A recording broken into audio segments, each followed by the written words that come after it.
കാസർഗോഡ് നിന്ന് വരുന്ന വാർത്ത നീലേശ്വരത്ത് നിരോധിത പുകയില ഉൽപ്പന്നങ്ങളുമായൊരു അന്യസംസ്ഥാന തൊഴിലാളിയെ പിടികൂടി എന്നുള്ളതാണ്. അസം സ്വദേശിയാണ്. വിവരങ്ങൾ അരുൺ പൂപ്പറമ്പ നൽകും. അരുൺ പാറക്കിലാണ്.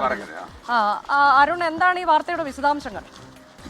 അനുജ, ഇന്നലെ വൈകിട്ട് 10 മണിയോടുകൂടിയാണ് ഈ നിരോധിത പുകയില ഉൽപ്പന്നങ്ങൾ പിടികൂടിയത്. അത് വലിയ തോതിലുള്ള വലിയ ക്വാണ്ടിറ്റി ഉണ്ട്. 893 പാക്കറ്റ് വിവിധ തരത്തിലുള്ള പാൻ മസാലകളാണ് പിടികൂടിയത്. ഈ ഇതര സംസ്ഥാന തൊഴിലാളികളെ കേന്ദ്രീകരിച്ച് വിൽപ്പന നടത്തുന്നതായി എത്തിച്ചതാണ് എന്നാണ് പോലീസ് പറയുന്നത്. അസം അംബാഗൻ സ്വദേശി ജിയാദുൽ ഇസ്ലാം 26 വയസ്സാണ്. ഇയാളിൽ നിന്നാണ് ഈ പുകയില ഉൽപ്പന്നങ്ങൾ പിടികൂടിയത്. ഇവർ നീലേശ്വരത്തെ ഒരു പ്ലൈവുഡ് ഫുഡ് ഫാക്ടറിയിൽ ജോലിക്കാരനാണ്. അവിടെ താമസിക്കുന്ന സ്ഥലത്താണ് പോലീസ് പരിശോധന നടത്തിയത്. എക്സൈസും പോലീസും ചേർന്നുള്ള സംയുക്തമായ പരിശോധനയായിരുന്നു. ഈ പരിശോധനയിലാണ് ഇപ്പോൾ നിരോധിത പുകയില ഉൽപ്പന്നങ്ങൾ പിടികൂടിയിരിക്കുന്നത്. അസം അംബാഗൻ സ്വദേശിയാണെന്ന് പറയുന്നുണ്ട്. പക്ഷേ പോലീസിന് അക്കാര്യങ്ങളൊക്കെ തന്നെ ഒരു സംശയമുണ്ട്. അദ്ദേഹം ഉപയോഗിക്കുന്നത് വ്യാജ ID കാർഡാണോ എന്ന സംശയം പോലീസ് പങ്കുവെക്കുന്നുണ്ട്.